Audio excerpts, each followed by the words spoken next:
It begins here, in the cold, in a cylinder of ice pulled from 2 miles below the surface of Greenland.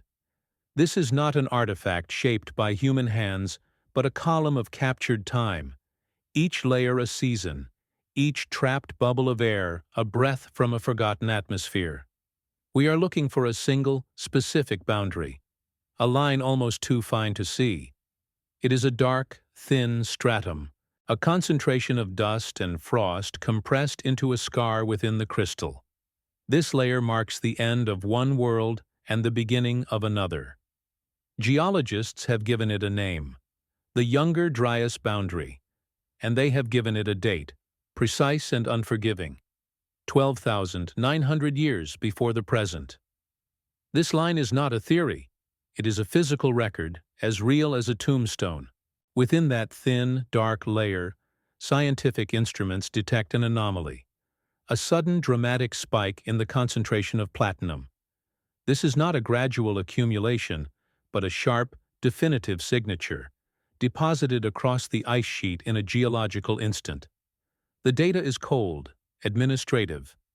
Parts per trillion, measured with a sterile precision that belies the violence of its origin. Platinum is rare on the Earth's surface, but common in extraterrestrial bodies, in asteroids, in comets, in the dust that drifts between worlds. The ice core does not offer an explanation. It simply holds the chemical fingerprint of an event, a moment when the sky delivered something that settled evenly across the frozen landscape, leaving a permanent record of its arrival. We tend to think of the past as a story, a narrative that unfolds. But here, in the silence of the archive, it is simply a physical state. You can stand beside this column of ice and be in the presence of an ancient winter. The air trapped inside these frozen layers is not like our air. It is the atmosphere of the Pleistocene, a time of immense ice sheets and animals that no longer exist. To be near it is to feel the weight of that stillness, the profound indifference of geological time. The record is not emotional. It does not speak of loss or fear. It is merely a sequence of layers, a chemical ledger of the planet's history, waiting to be read. The disturbance is not confined to this single column of ice. The same platinum anomaly, with the same distinct chemical signature, has been found in sediment cores drilled from the ocean floor, in lake beds on other continents, and in soil samples from North America to the Middle East. The signature is global. It points to a single coordinated event, an atmospheric deposition that blanketed the entire planet at the same chronological moment. The data suggests that whatever happened 900 years ago was not a localized catastrophe. It was a planetary reset, a systemic shock that left its mark in the very soil of the Earth, from pole to pole. The ice core was not recording a regional storm. It was recording the moment the world's environment was fundamentally altered. There is a particular kind of silence that settles over these findings. It is the quiet of a laboratory late at night, the low hum of the freezers preserving these frozen libraries. It is the silence of an archaeological site at dusk, after the day's work is done, when the wind moves through the excavated trenches. This is not an empty silence. It is a silence filled with the gravity of the data, the weight of a truth for which we have no corresponding human story. The numbers and chemical charts are clear, but the world they describe is almost impossible to imagine. It is a world that ended so completely and so long ago that no memory of it should have survived. And that is the first point of friction. The event is real, etched into the planet's geology. But it occurred in a time before writing, before settled agriculture, before the great cities whose records we study. The people who witnessed this were hunter-gatherers, masters of a world we can barely reconstruct. They were our ancestors, but they left no texts, no stelae, no monuments to commemorate the day the sky fell. They left only their bones and the sudden chilling absence of their tools above a certain geological line. The greatest cataclysm of the last 20,000 years has a clear physical record, but no direct, written testimony from those who survived it. To remain with this kind of record is to keep a quiet watch. It is a way to not lose the trail back to these moments. Yet, a memory persists. Not a direct account, but an echo, a story that appears much later in nearly every culture on Earth. It is the story of a great flood, a world-cleansing deluge sent by displeased gods or cosmic forces, a cataclysm that wipes the slate clean, sparing only a chosen few to begin the world anew. From the plains of Mesopotamia to the highlands of the Andes, the narrative structure is uncannily similar. A divine warning, the building of a vessel, the saving of species, and the survival of a single family. These stories are the bedrock of our oldest mythologies, treated as allegories, as religious tales, as foundational fictions. Here, the true scale of the mystery reveals itself. The platinum spike in the ice is dated to 12,900 years ago. The first written version of a flood myth, the story of Ziusudra from Sumer, is inscribed on a cuneiform tablet around 4,500 years ago. Between the geological event and the first written memory of a similar event lies a gulf of more than 8,000 years, an immense, silent chasm. How does a memory, a story, survive for 8 millennia without being written down? How does it cross the boundaries of collapsed cultures, forgotten languages, and shifting continents to re-emerge, intact, in the Bronze Age? This is the question that should not exist. The evidence in the ice and the stories in the clay tablets are separated by a void so vast it defies our understanding of cultural transmission. The silence itself becomes the central character in this investigation. It is an active, eroding force, a pressure that should have ground any oral tradition to dust. And yet, the story remains. We are left holding two seemingly unrelated truths: a scientifically documented global cataclysm and a globally persistent myth of a world destroyed by water. The challenge is not to prove one with the other, but to stand in the space between them and listen. We begin with a document, not an analysis, but a ledger. It is the Sumerian King List, a cuneiform tablet from the early 2nd millennium BC. It is an administrative record, a sterile accounting of power. It begins, after the kingship descended from heaven. The kingship was in Eridu. It then lists its kings: Alulim, who reigned for 800 years; Alalangar, who reigned for 36 Zeuozeran years. 8 kings in 5 cities, a total of 200 years. The numbers are presented without justification, as plain fact. Then, after the reign of Ubara Tutu, the scribe makes a final, simple entry for this entire period of history. A single detached line closes the ledger on a world. Then the flood swept over. The record from ancient India, contained within the Shatapatha Brahmana, is equally procedural. It details the encounter of the sage Manu with a fish. The fish does not offer prophecy. It delivers a set of technical instructions for survival. It specifies a time, in such and such a year that flood will come. It provides a blueprint, thou shalt build a ship. And it gives a manifest for the cargo. Thou shalt embark in it when the flood rises, and I will save thee from it. The language is that of a directive, a set of orders to be followed for a coming logistical challenge. The cosmic is rendered as a problem of engineering and preservation, with Manu as the designated project manager. In the Greek tradition, the account of Deucalion and his wife Pyrrha is framed by numbers. The Titan Prometheus warns his son of the coming deluge, an event prompted by the god Zeus. The duration of the cataclysm is not left to poetic ambiguity. It is specified. The rain fell from the sky for 9 days and 9 nights. The vessel, a chest built by Deucalion, drifts for this exact period. The number is a fixed data point in the record, a measure of the time required to wash the world clean. The story does not dwell on the terror of those 9 days, only on the administrative fact of their passing, marking the interval between one version of humanity and the next. We turn to Mesopotamia again, to the 11th tablet of the Epic of Gilgamesh. Here, The survivor Utnapishtim recounts the instructions he received from the god Ea. The directive for the vessel is not a suggestion. It is a set of precise architectural specifications. The ground space was to be 1 iku, or approximately 600 square meters. The walls were to be 120 cubits high. The structure was to be a perfect cube, with 7 decks, each divided into 9 sections. This is not the description of a mythical ark. It reads like a direct transcription from a builder's schematic, a technical document for the construction of a floating, self-contained world, preserved in the memory of the scribe. The same tablet continues with a list of materials, a bill of lading for the world-saving project. 3 times 3, 600 units of raw bitumen were melted in a kiln.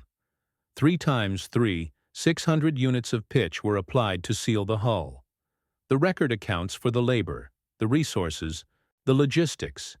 It speaks of the basket carriers who hauled the earth, of the provisioning of the vessel with oil and wine, of the slaughter of oxen for the workers. This is not a tale of divine magic. It is a record of immense, organized human effort, a logistical operation on a scale that suggests a response to an expected, calculated catastrophe. The scribe is not a poet here. He is an accountant of survival. From the Americas, the Aztec Codex Chimalpopoca records the history of the world in a sequence of ages, or suns. The fourth of these ages, the Sun of Water, ended in a planetary flood. The record is again marked by a specific number. The deluge lasted for 52 years. This is not an arbitrary figure. The 52-year cycle is the core of the Mesoamerican calendar, the point at which the sacred and solar calendars align. The cataclysm is embedded within their most fundamental administrative and cosmological structure. The end of the world was not a chaotic event, but a calendrical one, a reset point in the great machinery of time, duly recorded. We return to the Sumerian king list, to the section immediately following the entry. Then the flood swept over. The scribe continues with the same dispassionate tone. After the flood had swept over, and the kingship had descended from heaven, the kingship was in Kish. The list of kings resumes. But the numbers have changed.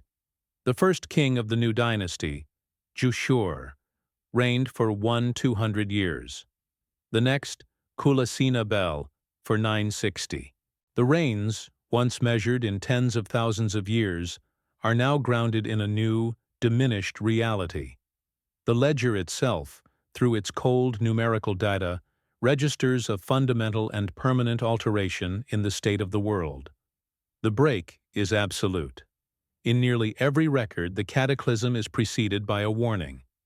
This is not a vague premonition, but a specific and often clandestine transmission of information. In the Gilgamesh epic, the god Ea cannot warn Utnapishtim directly due to an oath among the gods, so he speaks to the wall of Utnapishtim's reed hut.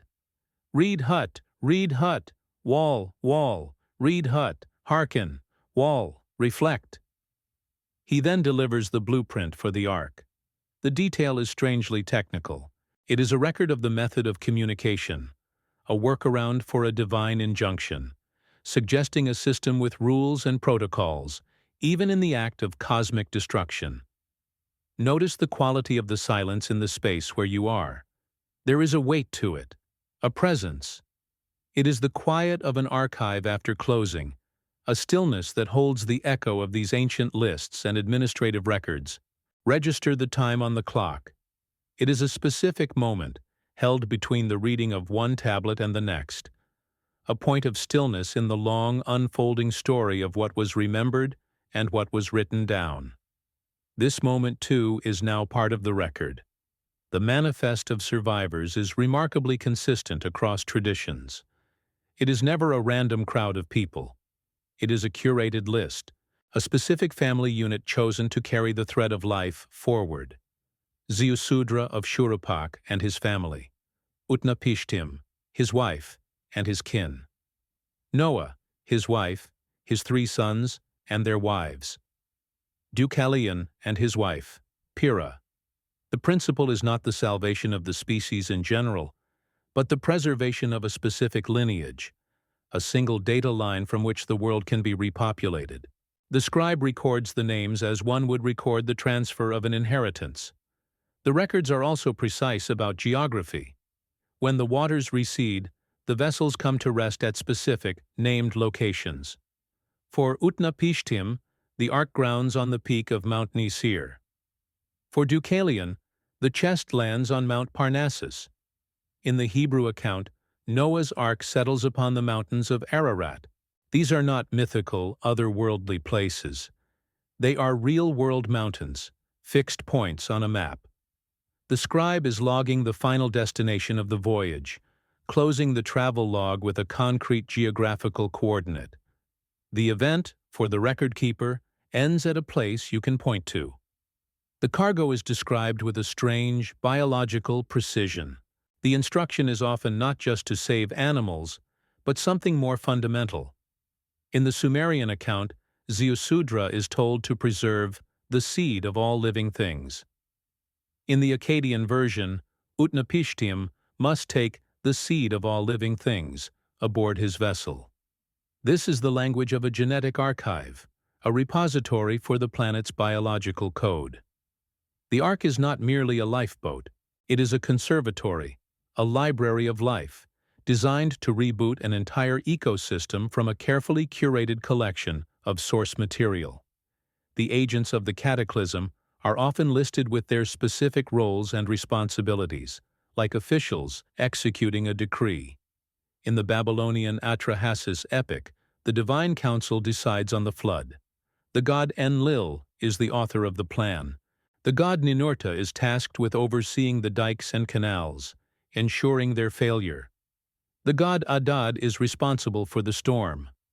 The Anunnaki, the great gods, put the land to the torch. It reads less like a myth of divine anger and more like the minutes of a meeting, followed by a coordinated multi-departmental operation to dismantle the world system. Upon surviving, the first action of the protagonist is procedural and unchanging. A sacrifice is made.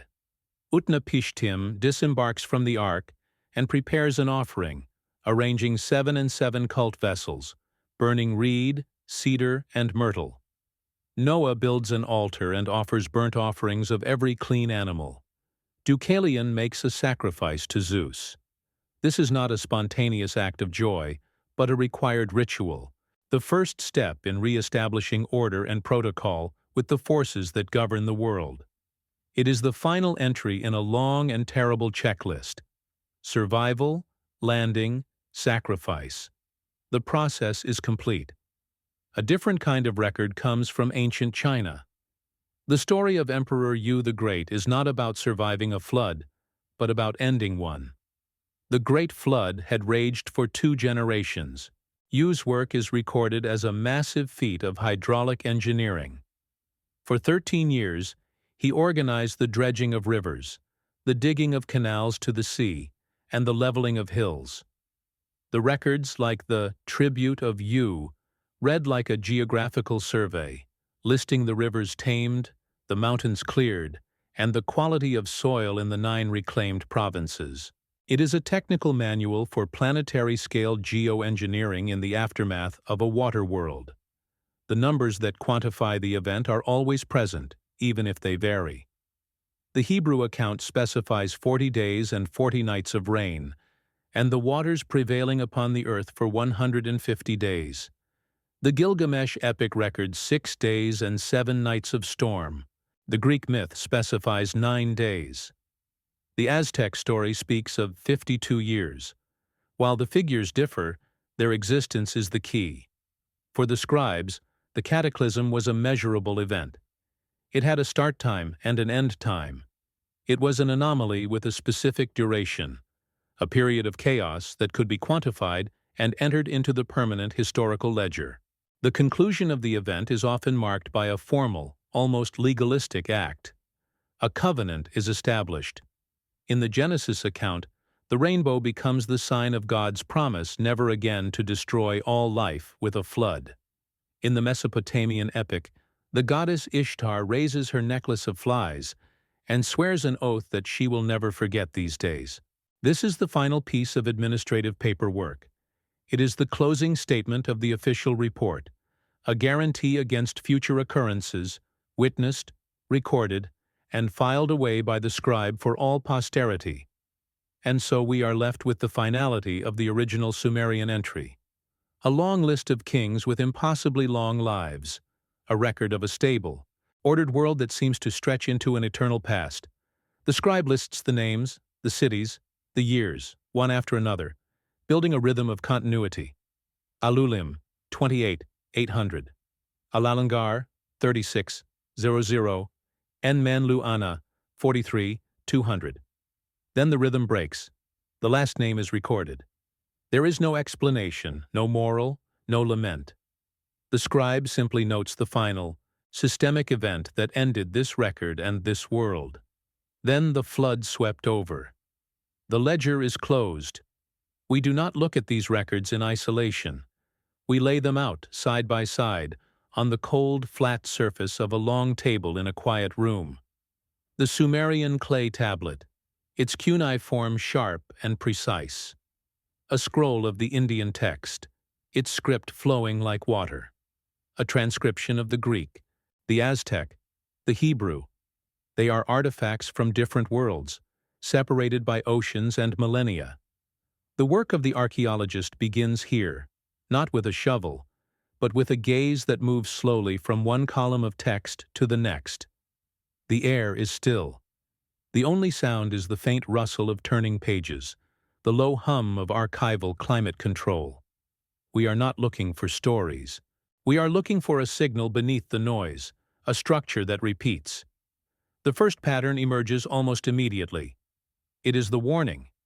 In every significant account, the cataclysm is not a surprise. It is announced beforehand.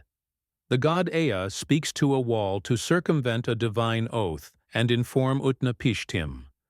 The sage Manu is given a direct temporal marker by a fish. In such and such a year that flood will come. Prometheus provides his son Deucalion with foreknowledge of Zeus's plan. This is not a vague prophecy or a dream. It is a transmission of specific, actionable intelligence from a source with access to high-level information about a coming systemic event. The consistency is unnerving. Survival is never a matter of chance, but of being privy to a critical briefing. We must consider the nature of this communication. It is almost always clandestine, a leak. It suggests a complex system with internal rules and disagreements. Ea cannot break his oath, so he develops a workaround, speaking to an inanimate object he knows his chosen survivor will overhear. This is not the act of an omnipotent, monolithic deity. It is the behavior of an agent operating within a system of constraints, an official passing a message under the table. The focus of the record is not just on the content of the warning, but on the precise, almost legalistic method of its delivery. The scribe did not record a miracle. He recorded a breach of protocol that enabled the survival of the human race. A silence settles over the table of records. The weight of this first pattern is palpable. We are not dealing with the whims of angry gods. We are examining the echoes of a plan, a decision made within a council, and the subsequent deliberate transmission of that decision to a select few. The stories, when stripped of their cultural clothing, reveal the mechanics of a controlled demolition. The world was not to be ended in chaos, but according to a procedure. And the first step of that procedure was a formal notification, delivered just in time to the designated survivors. The second pattern is the blueprint. The instructions for survival are never simply build a boat. They are detailed, technical specifications. Utnapishtim is given precise dimensions for his vessel. A 1 iku ground plan. A perfect cube with walls 120 cubits high. 7 decks, each divided into 9 compartments. This is not the language of myth. It is the language of engineering. The scribe has preserved a set of architectural schematics, a design for a self-contained sealed environment capable of weathering a global catastrophe. The numbers are too specific, the design too complex to be a mere poetic invention. They feel like a transcription. The researcher's finger traces the lines of cuneiform, then moves to the Greek text. Deucalion's vessel is a chest, a container. Noah's is an ark of gopher wood, with specific instructions for its dimensions and waterproofing. While the materials and exact measurements may vary with the local culture of the scribe, the core concept remains identical. The vessel is a purpose-built piece of technology. Its function is not merely to float, but to preserve a specific cargo for a specific duration. It is a machine for survival, and its design is not left to chance. The memory passed down through the ages was not just of a flood, but of the engineering solution required to overcome it. To see the pattern is to remain in this archive. It is to keep watch alongside those who first copied these lists, sensing the importance of the structure they were preserving.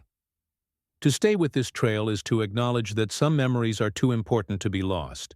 Then comes the manifest, the third repeating signal. The cargo is not a random assortment of creatures. The Sumerian and Akkadian texts are explicit. The survivor must take aboard the seed of all living things. This phrase is clinical, biological. It suggests something more fundamental than pairs of animals. It sounds like a genetic archive, a repository of the planet's biological source code. The mission is not just to save species, but to preserve the potential for a complete ecological reboot. The Ark is not a simple zoo. It is a library of life, a backup of the entire planetary operating system, curated for a full system restore. This biological archive is always paired with a human component of extreme selectivity.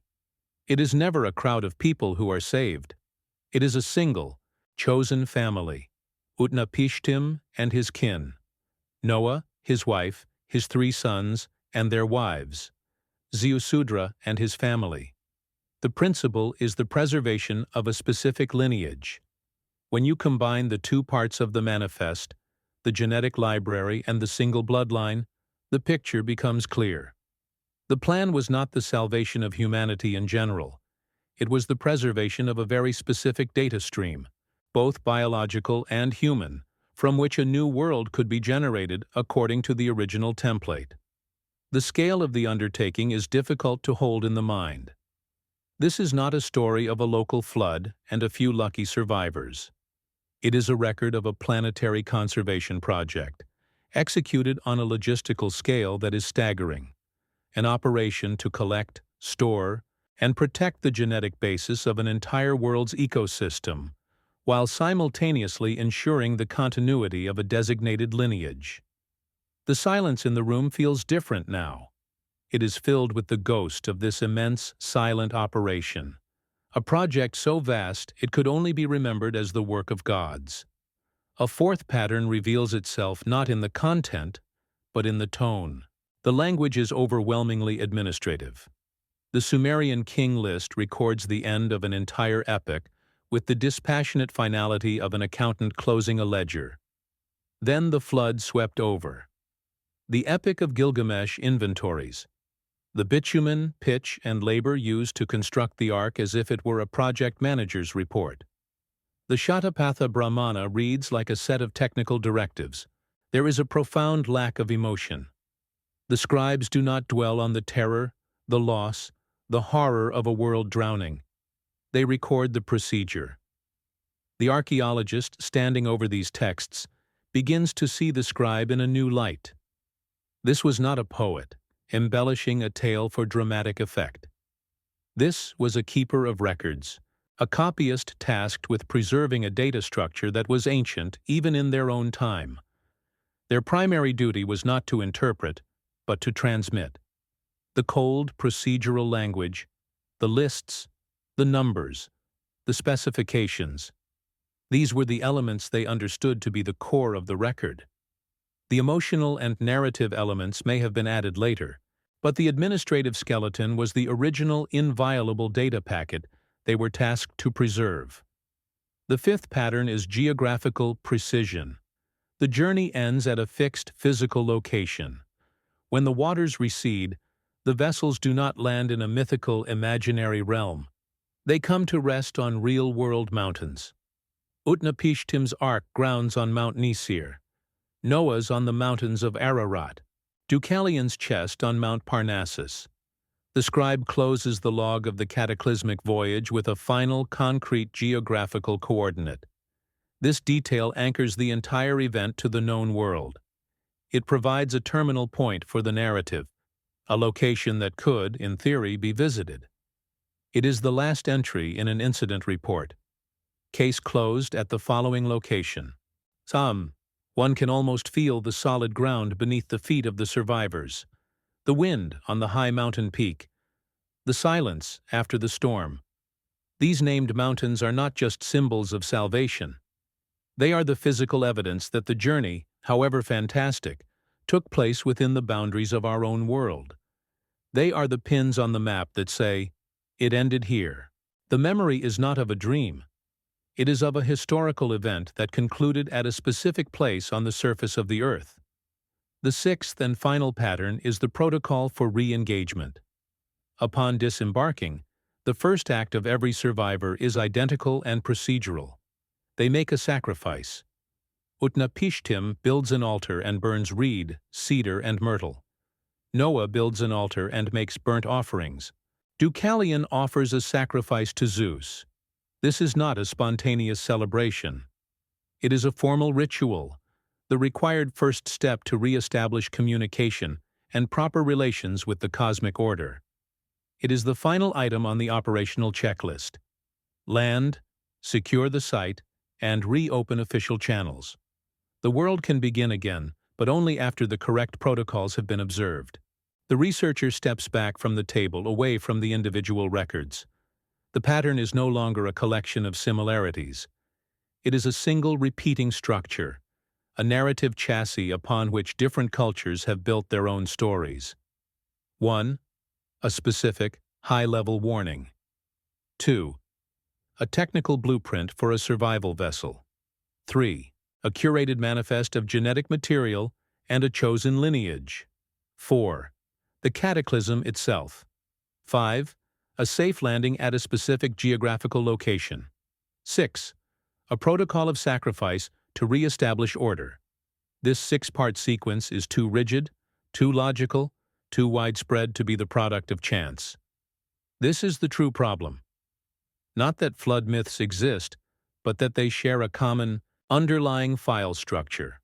How did disparate, pre-literate cultures, separated by thousands of years and thousands of miles, all inherit a memory with the same six-part architecture?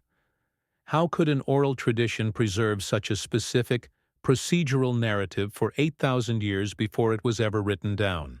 The immense silence between the geological event and the first written records returns, but it is no longer empty. It is filled with the echo of this impossibly resilient structure. The light in the archive seems to have faded. The tablets and scrolls on the table are no longer just artifacts. They are a single, coherent message, fragmented into many languages, and delivered across an ocean of time.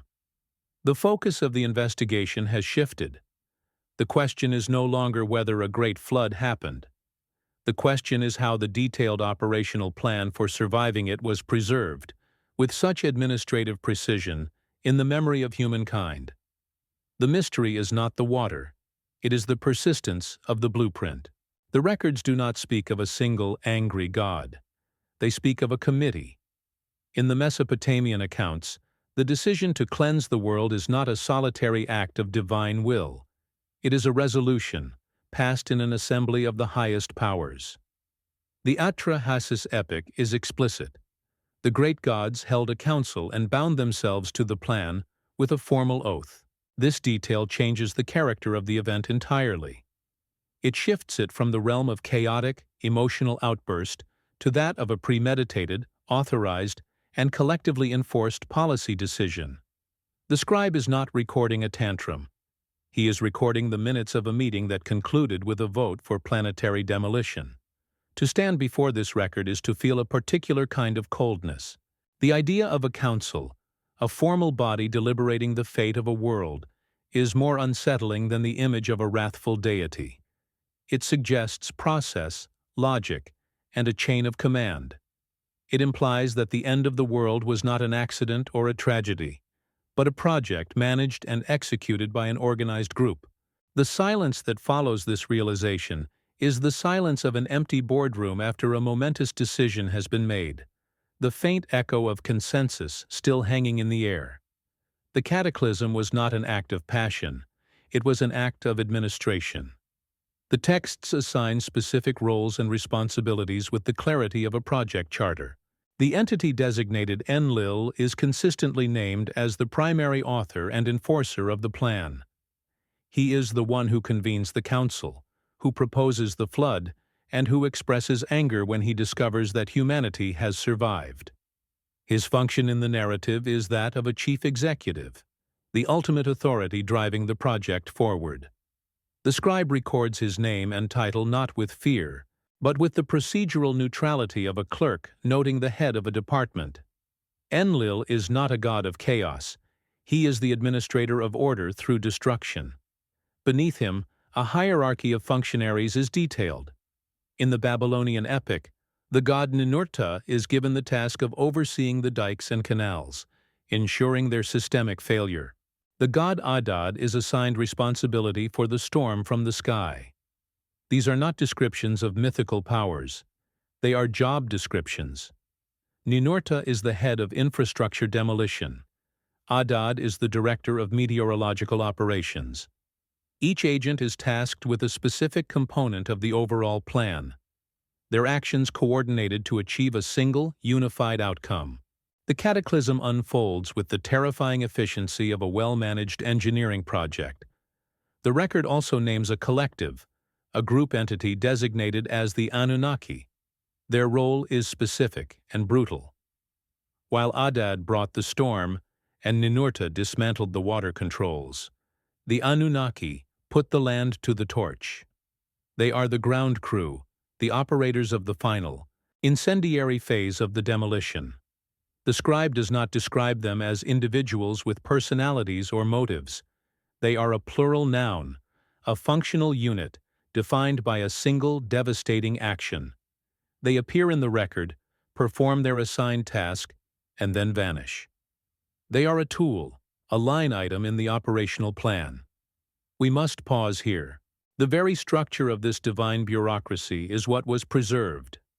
Not just a story of a flood, but the memory of a hierarchy that executed it. The persistence of these names and their specific functions across multiple Mesopotamian texts suggests this was a core component of the original data packet. The storytellers who kept this memory alive for millennia did not just remember the water. They remembered the organizational chart of the entities who released it. This is a detail of a different order, a memory of a system, not just an event. And within this system, the records consistently document a dissenter. The god Ea, also known as Enki, is a member of the ruling council who disagrees with the final decision. Bound by the collective oath, he cannot issue a direct warning to the chosen survivor, Utnapishtim.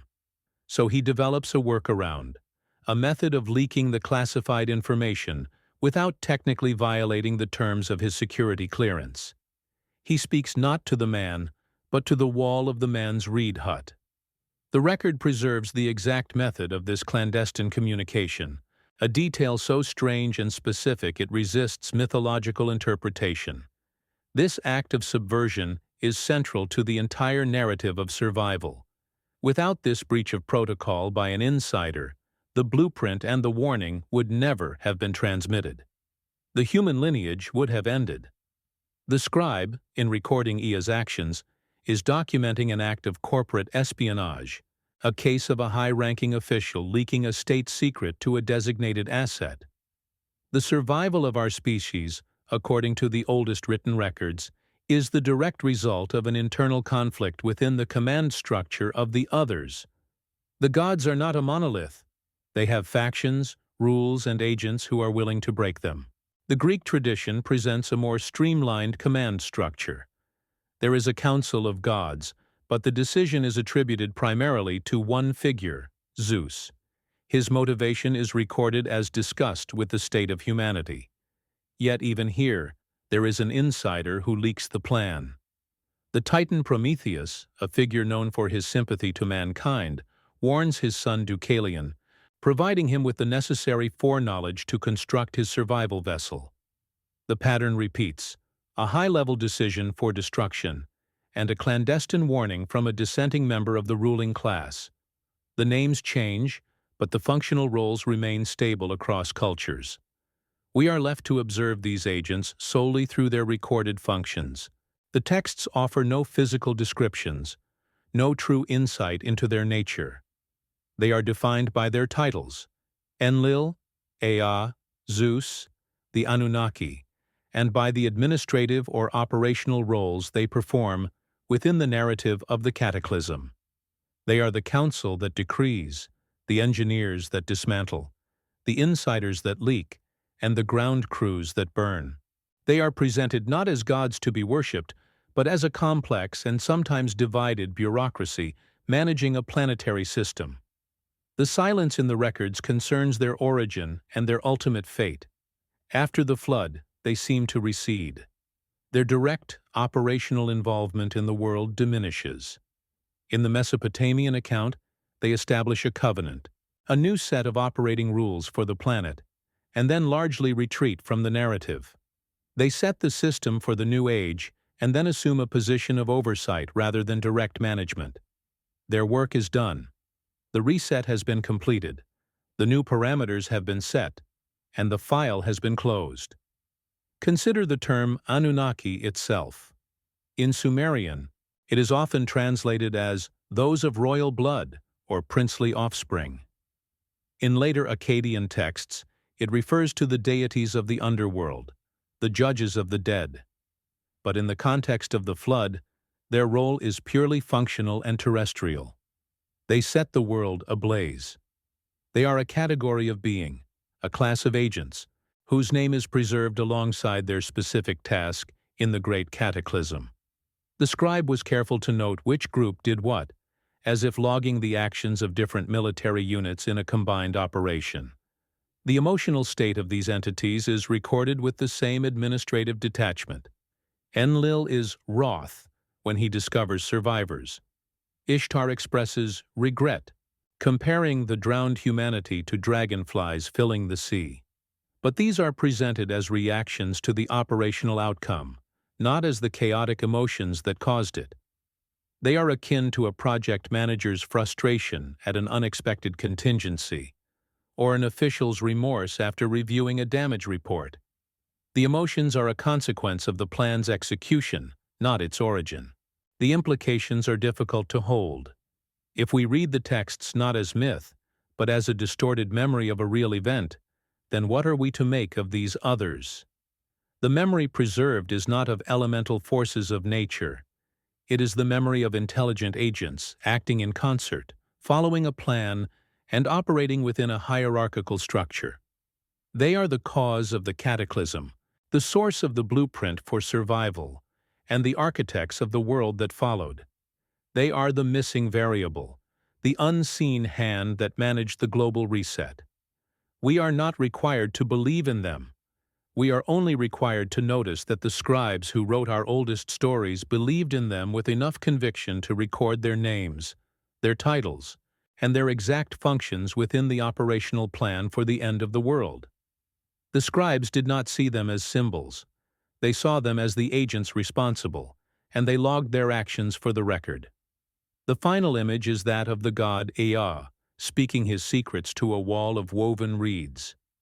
It is a memory of a voice, muffled by the barrier of an oath, whispering the technical specifications for survival into the world. It is a memory of information, passed from one level of a system to another, in defiance of official policy. The entire human story in this telling begins with a leak. The rest is the long, slow work of remembering not just the message, but the nature of the messenger we could not see. We have been looking at what was recorded. Now we must turn our attention to what was not. The investigation shifts from the evidence that exists to the evidence of its absence. We move from the filled archive to the empty shelf, from the written line to the torn page. The true nature of the cataclysm is not only in the thin, dark layer of platinum-rich dust, it is in the profound and unnerving silence that follows it, a silence that is itself a kind of record, a testament to the scale of the erasure. The central character in this story is not a survivor, but the immense quiet void that separates his world from ours. We begin in the soil of North America. Below the black mat layer, the earth is rich with the tools and traces of the Clovis people, a culture that thrived across the continent for centuries. Their distinctive fluted points are found everywhere, a signature of their presence and mastery. Then, at the precise geological boundary of 900 years ago, they vanish.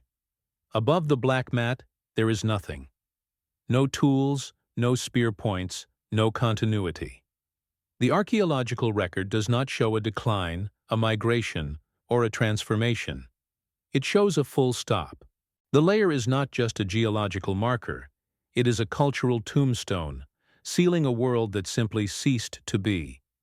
The implications of this are difficult to hold. An entire human culture, dominant across a continent, does not just disappear without a trace.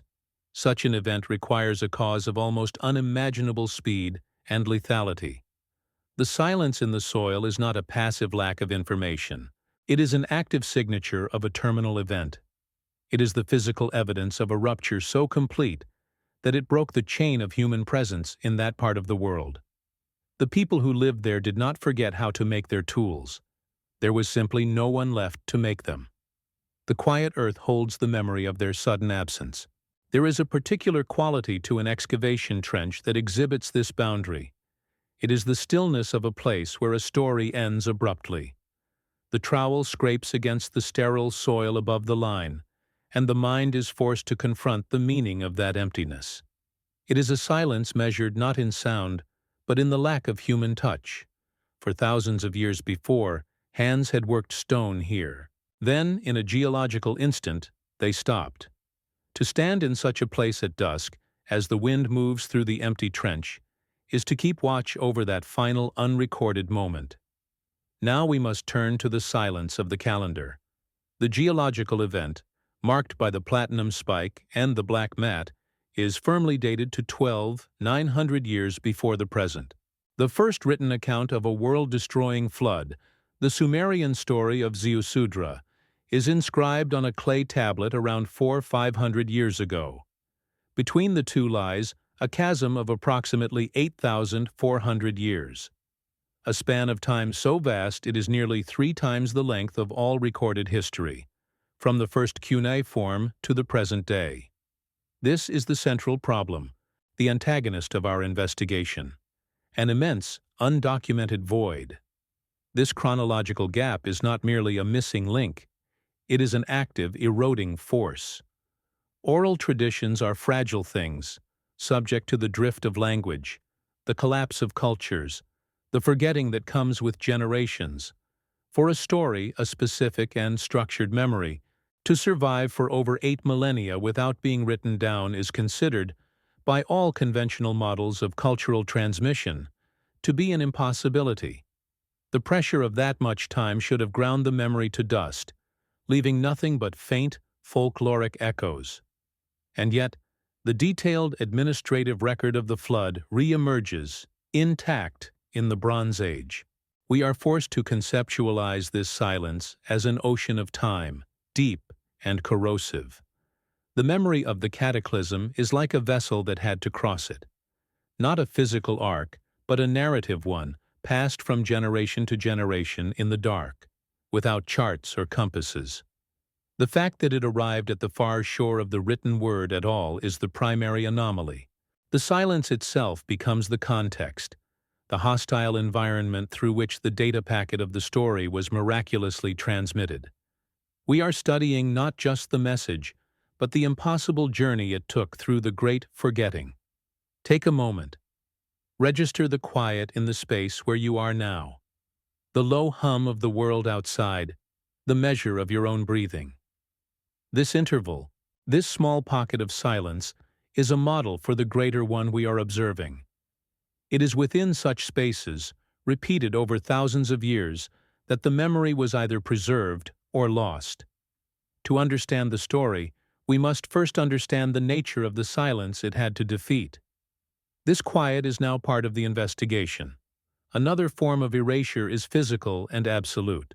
At the end of the last ice age, the melting of the continental ice sheets released trillions of tons of water into the world's oceans. Sea levels rose by nearly 400 feet. The coastlines of the Pleistocene world, the very places where human populations were most likely to have been concentrated, are now gone. They lie submerged, buried under layers of marine sediment. The world of our ancestors from that time is not just a different country, it is a drowned one. Sundaland, Beringia, the continental shelf of India, all lost. This means that the archaeological record itself is profoundly incomplete, biased toward the inland regions that survived the deluge. The great coastal settlements, the trading routes, the centers of population from that era are now physically inaccessible to us. They were wiped clean from the map by the very rising waters the myths describe. The evidence of a great flood was, in a cruel irony, erased by the flood itself. We are searching for a lost world with the records of the few who made it to high ground. The silence here is the pressure of the deep ocean, holding the story of a civilization we may never excavate. We see this rupture even in the structure of the records themselves. The Sumerian king list presents a continuous, orderly succession of rulers for 200 years. The rhythm of the text is one of stability, of an unending, static world. Then comes the break. A single, stark line that is not part of the list, but an explanation for its termination. Then the flood swept over. The scribe is not just telling a story, he is recording a fundamental discontinuity in his own archive, a firewall in time beyond which his records become different in their very nature. This is a crucial point. The scribes of Kish and Babylon were preserving the memory of an erasure. Their own histories began with an admission of a great forgetting, a cataclysm that severed them from their own deep past. The impossibly long reigns of the antediluvian kings are not history as we know it, but a received memory of the time before, a world whose rules and measures were fundamentally different. The flood is the event that separates mythic time from historical time in their own administrative framework. They were cataloging the scar tissue of a broken timeline. One can almost feel the presence of the scribe, copying a tablet that is already ancient in his own time. He does not understand the numbers, the immense spans of years. He only knows that his duty is to copy them exactly as they are written. He understands that the line about the flood is not a poetic flourish, but the most important entry in the entire ledger. It is the explanation for the break in the world, the reason the numbers change, the reason their own kings live for so much less time. He is preserving the memory of a downgrade to the entire system. Look at what the records do not contain. There are no detailed descriptions of the world before the flood. We are given names of kings and cities, and numbers for their reigns. But there is no poetry, no art, no sense of the daily life of that era. The pre-flood world is a ghost in the archive, an administrative list without a body. It exists only as a preface to its own destruction.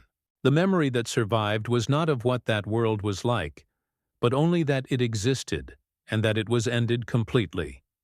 The implication is that the world before the cataclysm is not a lost history, but a terminated one.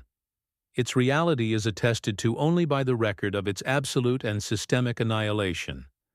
We only know of Alulim and Alalangar because we are told their world was swept away.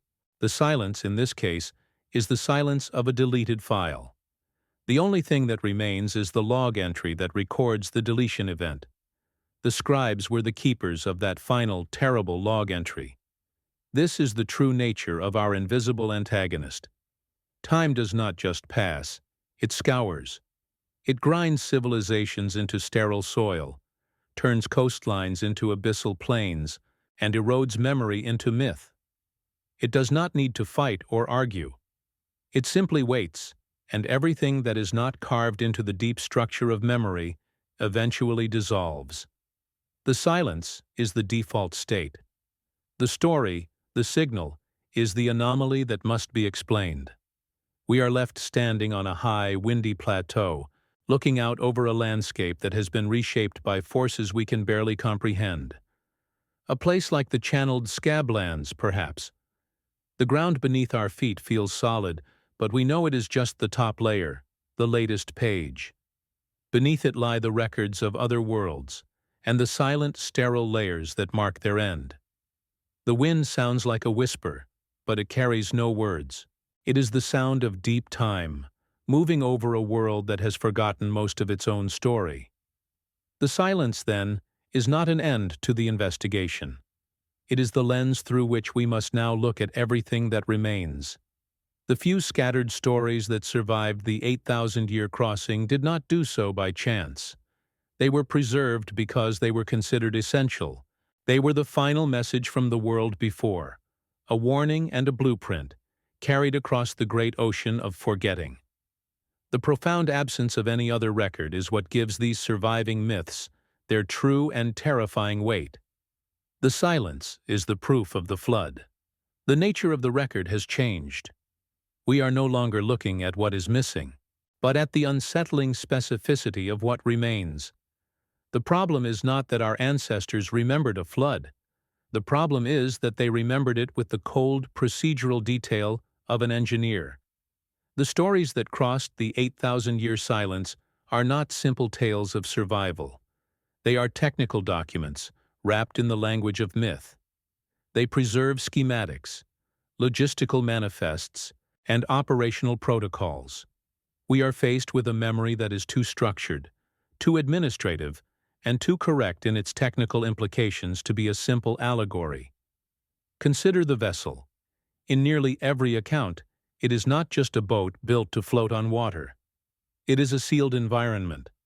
Utnapishtim's Ark is a perfect cube, waterproofed inside and out with bitumen and pitch, its decks and compartments meticulously laid out. Noah is instructed to build a container of specific dimensions and to pitch it within and without with pitch.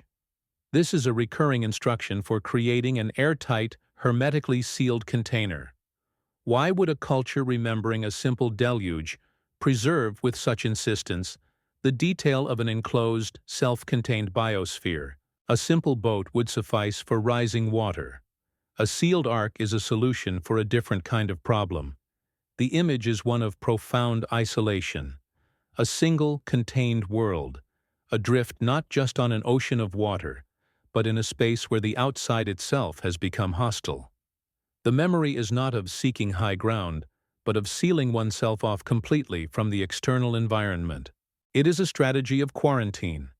The survivors are not merely passengers, they are occupants of a miniature floating planet, carrying a curated sample of the old world's life, waiting for the global system outside their walls to become habitable once more. Now we must return to the ice and the soil. The geological record of the younger Dryas event is not one of a simple flood. It begins with the signature of an aerial burst, a cosmic impact that filled the atmosphere with dust, platinum, and the vaporized components of the impactor. The black mat layer is a record of continent-spanning wildfires, a world set ablaze under a darkened sky. The first phase of the cataclysm was not water, it was fire, and an atmosphere rendered toxic and unbreathable. Only after this initial, violent reset did the meltwater pulses begin, unleashing the great floods as a secondary consequence. Here, the two records, separated by an impossible gulf of time, snap into a terrifying alignment. The strange, insistent detail of the sealed ark is a perfect engineering solution for the very atmospheric conditions described in the geological record. The memory preserved in the myth is not just of the flood, but of the necessary technology to survive the toxic, burning world that preceded it. The scribe, copying the dimensions of the ark, was unknowingly preserving the key environmental data of the cataclysm itself. The solution implies the exact nature of the original problem. We see this same sequence preserved in the operational log of the myths. The Anunnaki, the scribe notes, put the land to the torch. This is not a poetic detail. It is a specific action, assigned to a specific group, that occurs as part of the cataclysm. The memory is clear. A fiery destruction was a core component of the event. The myth remembers the burning, just as the black mat layer records the soot and charcoal from continent-spanning fires. The sequence is precise. First fire, then flood. The human memory and the planetary memory tell the same unlikely story. The silence that follows this observation is of a different kind. It is the quiet of recognition, the unnerving feeling of seeing two unrelated documents, written in two different languages, describing the same complex and specific event. One record is written in the chemistry of sediment layers and ice cores. The other is written in cuneiform on baked clay. That they should agree at all is improbable. That they should agree on the precise sequence of a fire and water apocalypse defies all conventional explanation. The pattern is too strong to be a coincidence. We have been looking at our oldest stories as the childhood of our species, as primitive attempts to explain a complex world. But this coherence suggests something else entirely. It suggests these are not the first stories, but the last. They are the final, heavily compressed data files from a much older and more sophisticated system of knowledge, a system that was shattered and almost entirely lost. We are not looking at the beginning of our memory. We are looking at the wreckage of a much greater one. The numbers in the Sumerian king list feel different now. The impossibly long reigns of the antediluvian kings, 800 years, 36,000 years, are not the fictions of a primitive mind. They are the memory of a different state of being, a different relationship with time itself. They represent a world of profound, almost geological stability. The scribe was not recording history. He was recording the memory of a stable system, an order that lasted for an almost unimaginable duration. The flood, in this context, becomes something more than a catastrophe. It is the event that broke that stability. It is the moment the operating parameters of the world were fundamentally and permanently altered. The sharp drop in the lifespans of the kings after the flood is the scribe's way of recording this systemic downgrade.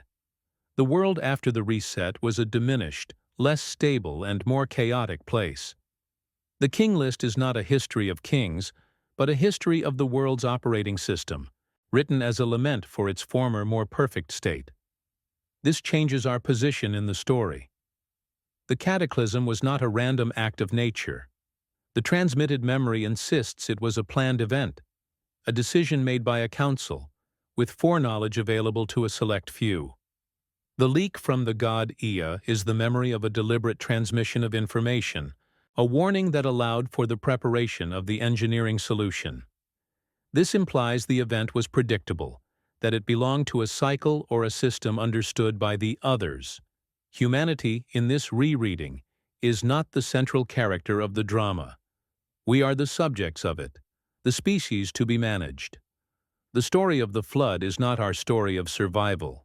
It is the story of a planetary management decision that included a clause for the preservation of selected biological and cultural assets. We are the cargo, the seed of all living things, carried across a systemic reset in a vessel whose design was provided by an insider from the very group that initiated the event. The implications of this begin to expand beyond a single event, suggesting a context far larger than we have considered. Remaining with this archive, tracing these patterns, is to acknowledge that this story may be only one chapter in a much longer and stranger history. And what of the manifest? The instruction to save the seed of all living things is not the language of a zookeeper. It is the language of a geneticist, an archivist. The mission was not to save animals, but to preserve the source code of the planetary ecosystem. The Ark was not a boat. It was a genetic library, a biological recovery drive, designed to reboot a planetary biosphere after a controlled demolition. The memory is of a conservation protocol on a scale that we are only just beginning to comprehend as technologically possible. We are left with a final, unsettling implication. The stories that we have placed at the very foundation of our civilizations, the Epic of Gilgamesh, the sagas of Manu and Noah, may not be human stories at all. They read like a received inheritance, a set of instructions passed down to a species that was not its author. They are the fragmented, distorted remnants of an operational log for a planetary-scale event, a user's manual for surviving a cataclysm that has been mistaken for a children's story. The air in this quiet room feels thin. To hold a replica of a cuneiform tablet is no longer to touch a piece of our history. It is to hold a fragment of a message from a world that operated on principles we do not understand. A message whose true meaning has been lost not in translation, but in a profound and systemic downgrading of our own context. We are the amnesiac survivors, clutching the incomprehensible blueprints of the very event that caused our loss of memory. The museum is quiet now. The crowds are gone, and the great halls hold only the low hum of climate control and the faint ambient light of the city outside. Here, in a glass case, under a single, focused beam of light, lies a small tablet of baked clay. It is a fragment, a piece of a larger record, its surface covered in the tight, precise wedges of cuneiform. The hand that pressed the stylus into the wet clay has been dust for 4,000 years. The world that scribe knew is a layer of soil beneath our own. All that remains is this object, a piece of hardened earth that holds the structure of a memory. To look at it is not to read a story, but to witness the end point of an immense journey. The marks on its surface are not just words. They are the final form of a signal that traveled through an ocean of unrecorded time. Before this clay, there were voices. A chain of voices stretching back through millennia, each one whispering the same structured tale into the firelight of a world we cannot imagine. This small, silent object is the last echo of that first voice, the one that spoke of a world washed clean by fire and water. It is a fossilized piece of human memory. The silence in this room is heavy with the weight of all the other fragments it contains. In the shadows beyond this single light, there are statues with broken faces, potsherds painted with symbols whose meanings are lost, scraps of papyrus on which the ink has faded into ghosts. Each one is a testament to the immense corrosive power of time, the invisible antagonist that scours every record clean. This tablet did not survive by chance. It survived because the memory it contained was deemed essential. It was the one record that could not be allowed to dissolve into the great forgetting.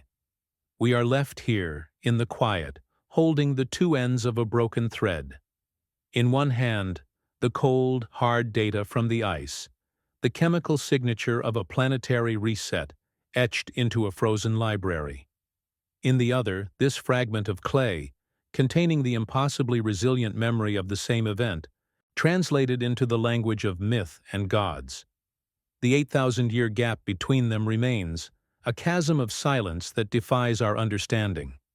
We have not bridged that gap. We have only learned to stand at its edge and recognize its true scale. The investigation does not end with an answer. It ends with a change in the quality of the light. The world looks different now. The ancient stories are no longer just stories. They feel like weathered monoliths, their surfaces eroded by time, their original purpose almost forgotten, yet still standing as markers on a vast, empty landscape. They are the last navigational aids left behind by a civilization that was shipwrecked on the shores of our own history.